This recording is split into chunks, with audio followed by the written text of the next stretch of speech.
Este é o Desafio Profissão, um programa da equipe de orientação profissional do curso de Psicologia da PUC de São Paulo, do NASCE Orientação Vocacional, em parceria com a TV PUC. Hoje abordaremos o tema das cotas nos vestibulares e nas universidades, e a questão do ProUni e a questão étnica envolvida. E conversaremos para isso com a Beatriz Lourenço, que é militante do Levante Popular da Juventude e atua no movimento negro paulista, discutindo o genocídio do povo preto, as cotas e o racismo. É estudante do curso de Direito da PUC de São Paulo e pró-unista. Obrigado pela presença. Então, Beatriz, poderíamos esclarecer em primeiro momento o que são as cotas? Eu acho que há muita desinformação sobre isso. Como é que essas cotas são aplicadas?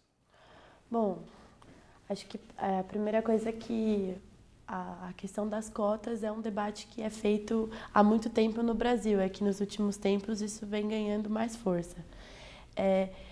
No nosso caso, né, no caso do movimento negro, quando a gente fala de cotas, a gente fala de reserva de vagas para negros.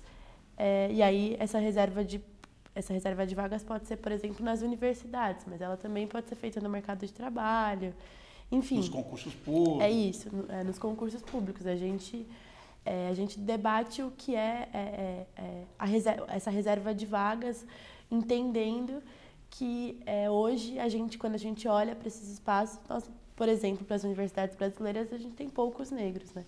E isso não é fruto da incapacidade dos negros, e sim do privilégio dos brancos. Então, o ideal agora, nesse momento, é a reserva de uma parcela de vagas para negros ingressarem nas universidades. E como é que é concretamente, atualmente, a questão das cotas nas universidades públicas? Como é que é a contagem? Atualmente, o único... infelizmente, aqui no estado de São Paulo, o governo estadual não reserva vagas para negros nas suas universidades. No entanto, o governo federal ele institucionalizou isso. Então, todas as universidades federais brasileiras têm cotas raciais agora. As cotas, nesse primeiro momento, foram implantadas, estão sendo implantadas gradualmente. Elas começaram, se eu não me engano, com 20%, e o ideal é que chegue a 30%, e você reparte aí num ideal de negros e pobres e índios. E é isso. Aqui no estado de São Paulo, o que os projetos de lei que a gente reivindica em relação às cotas são os projetos de lei que olham para o estado, né? Você levanta qual é a porcentagem de pretos no estado de São Paulo, aí pretos são pretos e pardos. Você olha para isso, por exemplo, aqui em São Paulo tem mais ou menos 33%, por exemplo. Você reserva desses 50% de cotas aos 33% aos pretos, e aí a mulher, a índios e deficientes, e por aí vai. Pelo que eu vi, assim, você tem uma reserva de vagas para estudantes de escolas públicas. Uhum. Embaixo disso vem a questão de renda. Uhum. Aí vem a questão de negros, né?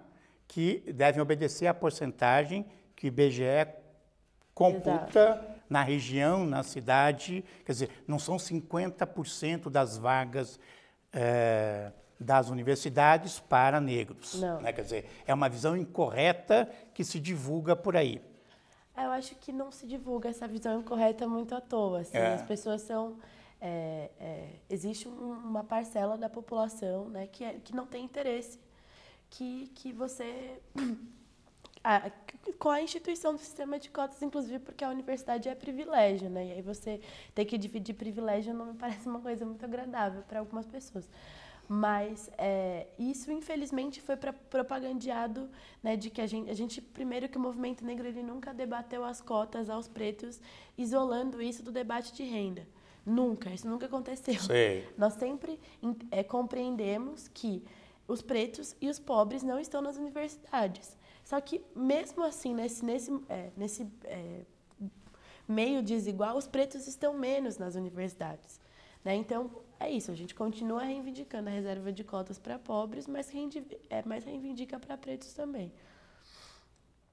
Já temos 10 anos de cotas, né? Em algumas universidades, claro, não em todo o Brasil. Agora que a lei está apontando que em algum tempo vamos ter que chegar a 50%. O que mudou para os pretos? Eu vou usar como exemplo a minha organização, né? O Levante Popular da Juventude. A gente tem jovens do Brasil inteiro. No nosso último acampamento, a gente tinha muitos pretos no acampamento, o que não é natural, né? Nos movimentos sociais, boa parte é a juventude de classe média. E aí a gente olhou para aquilo, né? Tinham 3.200 pessoas no acampamento e viu assim, uma maioria esmagadora de pretos. E a gente olha para esse processo como uma resposta dos 10 universitários. anos. Exato. Uma resposta dos 10 anos de cotas nas universidades brasileiras. Claro que, por exemplo, aqui no estado de São Paulo isso é diferente, porque não tem cotas. Mas você pega, por exemplo, o Rio de Janeiro, que tem cotas há muitos anos já. Você percebe uma quantidade excessiva de pretos, né? Então você percebe os pretos estão de fato na universidade. Se você olha hoje para o mercado de trabalho, eles também estão mais no mercado de trabalho. É claro que só as cotas raciais não alteram a situação racial do Brasil, que é um país racista. Mas ele é um degrau, né, dessa escada que a gente precisa subir para enfrentar o que é o racismo brasileiro. Então, eu acho que mudou muita coisa, assim, acho que a gente precisa mudar muito mais, a gente sempre quer mais. A gente ainda precisa institucionalizar as cotas em todas as universidades brasileiras, né? No mínimo as públicas. Mas você já percebe mudanças. E aí você percebe também, por outro lado, que o racismo, né, ele começou a se escancarar mais no espaço da universidade. Então, a gente pode lembrar de alguns exemplos.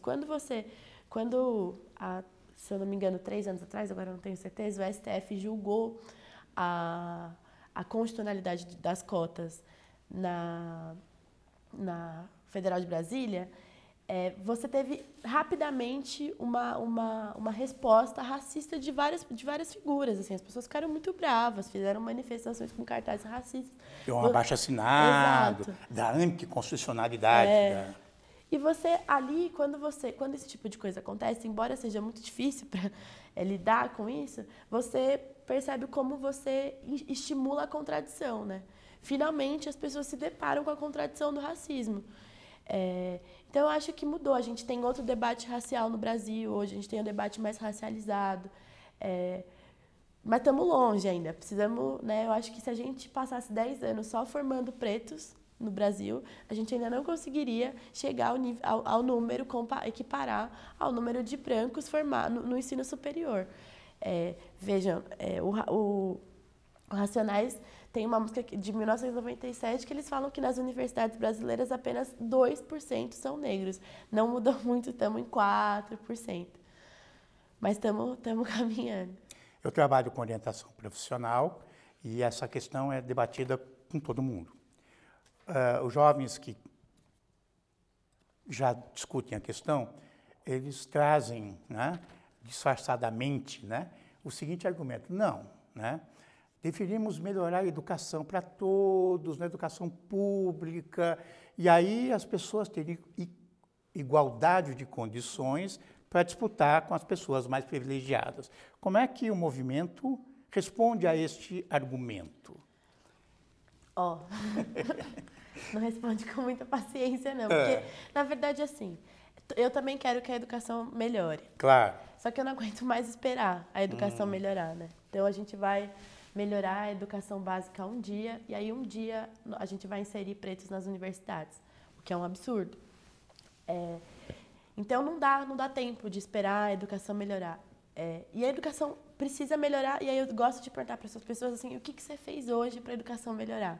Né? Porque parece que é só um passo para você citar, olha, a educação melhorando, os pretos vão estar nas universidades. E não é assim, infelizmente. Temos mais de um século tentando melhorar a educação, né? Exato. E a educação também, lembrar, né, que a educação ela inicia a educação pública inicia a sua precarização, principalmente, e aí eu estou falando da educação básica pública, na ditadura militar, né, que era um período que você da nossa história, que você precisava caminhar inversamente a um povo educado. Mas, para além disso, dizer também que cotas raciais melhoram a educação pública. As pessoas falam, nossa, mas melhora. Como? Porque, eu vou usar um exemplo.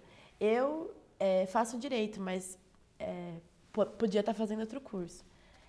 Mas a gente tem uma quantidade imensa de estudantes pró-unistas, cotistas que estão se formando na educação e que eles estão voltando para as escolas dos seus bairros para dar aula. E aí você vem com uma nova perspectiva, né? O cara é de lá, né? Ele conhece ali que... Eu vou usar um exemplo. Meu pai foi metalúrgico a vida inteira, e é um exemplo real, mas é um exemplo. Foi metalúrgico a vida inteira. Aí, nos anos 90, perdeu o emprego, como a maioria das pessoas que trabalhavam na grande indústria. crise, isso. Perdeu o emprego. Na verdade, perdeu o emprego nos anos 2000, bem no comecinho. E se formou em matemática. E sempre gostou, tal, e foi dar aula. E tem outra relação com os alunos. Sempre teve, né? De olhar para aquele cara ali e falar, esse método que tá assim, não tá dando certo, o cara não quer aprender. E aí eu conseguia ver na prática como era diferente, né? A relação dos alunos do meu pai com a relação que eu tive com os meus professores. Os alunos do meu pai ligavam de fim de semana para tirar dúvida da lição, assim. Meu pai vai me buscar no ponto quando eu chego da faculdade, se ele encontra alguns alunos, os alunos abraçam. Então, eu acho que você tem outra relação quando você forma gente de lá mesmo. E tem uma outra coisa que você cria perspectiva, né? Quando você olha para negros bem-sucedidos, você se imagina bem-sucedido. O que é diferente do que você tem ainda, mas você tinha... Claro. Um dado, pegando um dado da USP, que é significativo, que é o dado cultural. A maioria das pessoas que entram na USP tem pais com formação universitária. Não indica só renda isso, indica expectativa. Quando eu trabalhei com jovens de baixíssima renda no meu doutorado, quando a gente trabalhava com a questão da família, a família não tinha expectativa. Seria um sonho entrar na universidade, claro, mas você não tinha a pressão, a condição, né, porque a universidade é uma coisa muito distante, né? E eu acho que isso está mudando também, né? Quer dizer, a coisa está mais próxima. Não, né? também acho. Acho que o ProUni, as cotas, todos os programas de incentivo ao ingresso na universidade, eles estão servindo para muita coisa, assim. E o que você acha, desculpa, da ideia da Unicamp de pegar o aluno da escola pública, colocar 2 anos num college, né, para eles terem igualdade de condições de disputar o vestibular? O que você acha dessa ideia? Eu acho meio uma piada, assim, quando isso veio pra gente, isso veio, eu tô tentando me lembrar do nome disso, porque isso foi um projeto que foi a resposta que eles deram, né, aos 10 anos de luta do movimento negro, no último período paulista, a decisão da STF, foi esse programa que a gente chamava de salinha de espera, né? Fica aí na salinha de espera, aí você faz 2 anos, você vai ser desestimulado demais esses 2 anos porque você precisa de um emprego e você não consegue. E aí, quando chegar lá na hora do vamos ver, a gente avalia aí se você é bom igual. Não, a gente acha um absurdo. Conseguiu equalizar, né? Primeiro que não dá conta, né? Isso não existe. E a segunda coisa é que ele vai ao contrário, assim, do que são as experiências de cotas no Brasil. Porque, veja, as experiências de cotas no Brasil apontam que os alunos cotistas têm desempenho melhor ou superior do que os alunos não cotistas. Então, eu queria falar sobre isso. Vamos entrar nessa questão do desempenho dos alunos cotistas e pró-unistas na universidade? Vamos. Assim, a gente não tinha dúvida que isso seria o resultado dessas pesquisas, né? Que os pretos e os pobres seriam bons ou superiores, e não numa perspectiva de superioridade, né? Mas de que as pessoas, elas sempre atribuíram ao povo pobre e ao povo preto a preguiça, né? Não consegue porque não quer, imagina, nesse país tem lugar para todo mundo. Não se esforça. Se você fica aí 100 anos da sua vida catando lata, talvez um dia você compre uma grande indústria. E não é bem assim. A gente os últimos, o Brasil é um país de mais de 400 anos de escravidão, né? Blá, blá, blá. E aí você tem um povo que não conseguia ingressar na universidade. Esse povo consegue ingressar na universidade.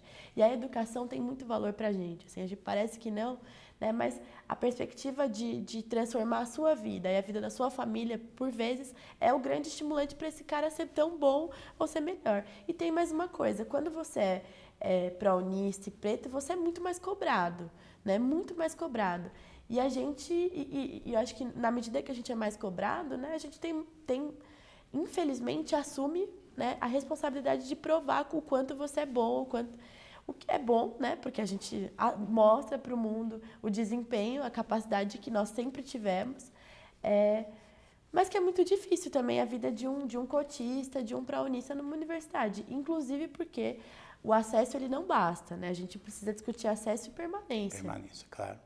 Mas e o programa de cotas e ProUni, né, está pegando uma elite ainda dessa população de baixa renda que está na escola pública, mas a disputa é muito grande, não é assim, é fácil entrar na universidade só com cotas, não é qualquer um que entra, concorda comigo? Concordo. Quer dizer, você pega ainda, não é toda a população, mas uma população que tem uma trajetória um pouco diferente. E se a gente, por exemplo, olhar para o ProUni, você percebe que tem várias universidades que têm o ProUni. Tem a PUC, por exemplo, e tem universidades que têm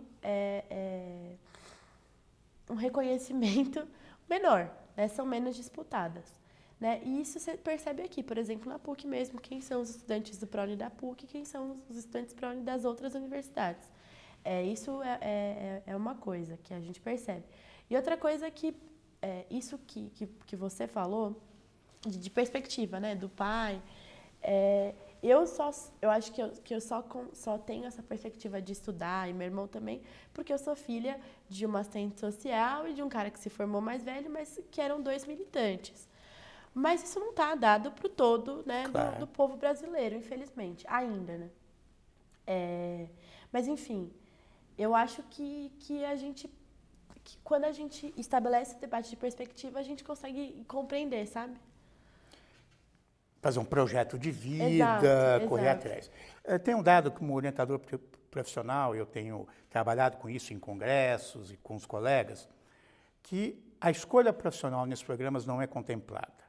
E temos um dado que apareceu recentemente, que tem alunos cotistas que abrem mão dessa vaga para fazer um ProUni, né? Na minha tese de doutorado, com esse público, eu percebi que a questão da qualidade da universidade ainda não era um tema de discussão. O importante era entrar. Não importa onde, conseguir uma vaga na universidade.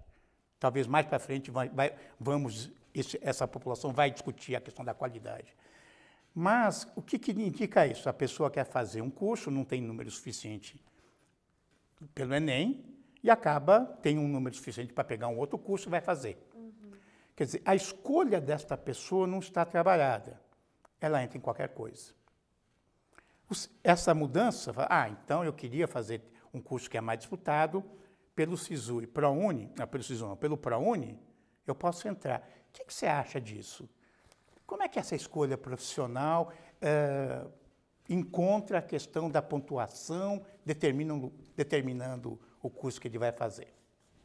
Então, vou falar de novo de perspectiva. Assim, a escolha profissional, quando você nunca almejou isso na vida, assim, né? Concretamente, isso não foi uma construção ao longo da sua vida, ela é muito mais difícil. Ao contrário da classe média, que no ensino médio faz, da classe média jovem, que faz o teste vocacional, a juventude pobre não faz isso, né? Também não tem teste vocacional.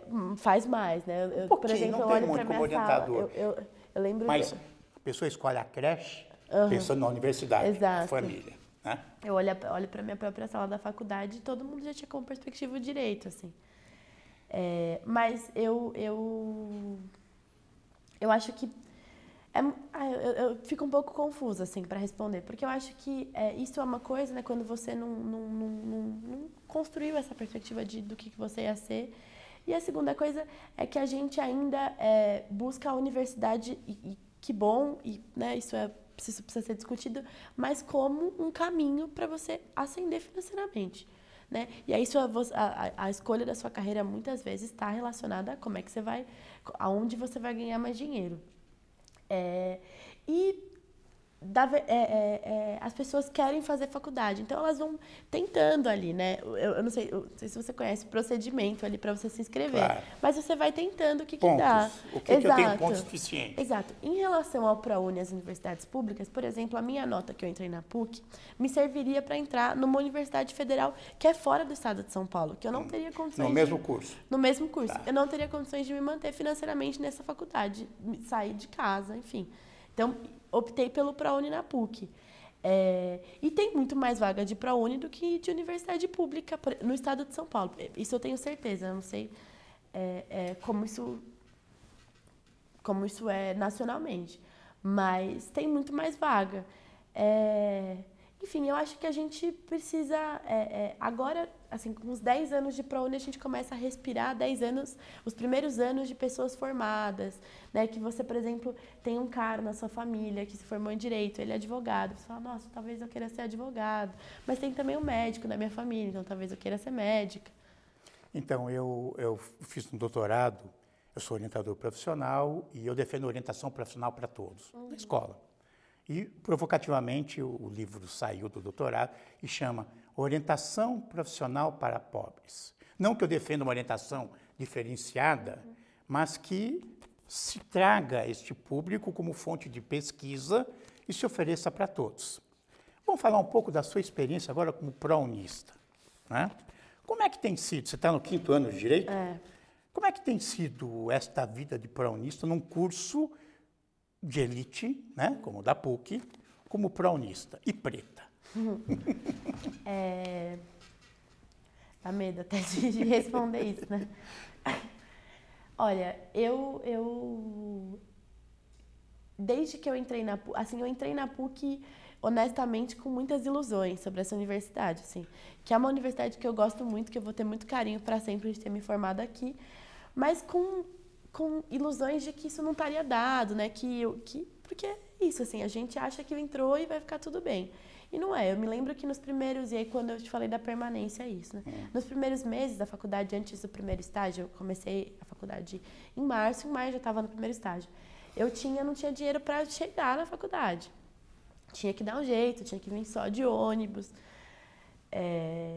Não tinha dinheiro para comer direito, para comprar os livros. Eu ganhei alguns livros. Isso foi melhorando, inclusive, porque nos últimos anos, né, você tem a renda da minha família melhorou um pouco, ainda não o suficiente para pagar a PUC, mas eu comecei a estagiar e tal. Então, financeiramente, isso se deu muito no começo, assim. E aí depois você começa a perceber pelas conversas, né? As pessoas, elas conhecem um mundo que você ainda desconhece, tem oportunidades que você desconhece.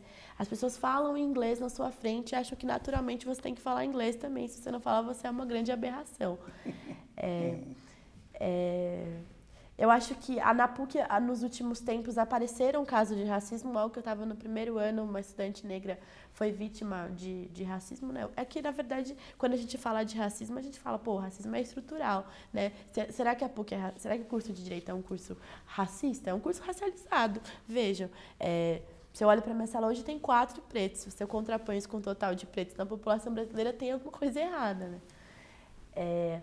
Então, primeiro, né, não me encontrar nesse espaço é muito difícil, assim, as pessoas moram muito longe de mim, assim, as pessoas não conseguem entender quando eu explico como é o meu bairro, não conseguem entender, por exemplo, que uma perspectiva de atuação para o estudante da PUC hoje, para o que quer se movimentar, por exemplo, o debate de onde estão as bolsas de alimentação dos praunistas que nunca saíram, né? Então, isso eu acho que eu consigo perceber, assim. E aí, o resto aqui embora não se fale de racismo no Brasil do jeito que a gente quer, o racismo existe, as pessoas se incomodam com o debate racial. Nas relações interpessoais, você percebe que isso apareceu? Percebo com algumas pessoas, mais com outras, mas percebo muita piada, né? Tudo é muito piada, né? Você pode olhar para um professor que foi assaltado e dizer para ele, olha, manda prender, matar todos os pretos do Brasil, que isso se resolve. Aí você percebe, fica constrangido e fica quietinho, fala, não, tô brincando. E aí, por aí vai, né? Você tirar um sarro com nada menos do que a menina com a pele mais escura da sala. Ninguém consegue perceber que existe relação nisso. Então, nas minhas relações interpessoais, eu percebo sim. Mas tem uma coisa, os pró-unistas aqui da PUC, eles se organizam, né? Existe um coletivo gigante, imenso de pró-unista. Infelizmente, eu não consegui acompanhar isso do jeito que eu queria, mas isso existe. E a gente se reconhece nos espaços, né? Então, naturalmente, eu tenho muitos amigos pró-unistas que eu nem sei como eu conhecia. Em outros cursos? Em outros cursos, pessoas que eu saio na sexta-feira depois da aula para conversar e se der algum problema, eu falo, pô, tô sem dinheiro, a pessoa para voltar hoje para comer, assim, isso é uma coisa. Os pró-unistas estão organizados na PUC e encontraram quais são suas demandas. Então, por exemplo, o debate de alteração de grade, isso é uma coisa muito importante, né? Se reconheceram aqui. Quer dizer, você ainda tem uma discussão a ser feita, né? Para encerrar, e o mercado de trabalho? Tem reconhecido e tem incorporado essas pessoas formadas ou é um outro problema ainda a se resolver? É um outro problema. O mercado de trabalho ainda incorpora pouco. E quando incorpora pagando menos, né? É muito lucrativo. Hoje, como funciona a escala do mercado de trabalho brasileiro, né? Então, você tem homem branco, mulher branca, homem negro e mulher negra. Então, vale a pena você ter alguém que recebe que você pode pagar menos pelo mesmo trabalho. Ainda incorpora menos, ainda incorpora pouco, ainda incorpora pouco em cargos de poder, por exemplo, né? Isso também é uma perspectiva para que a gente precisa ter para superar o racismo, né?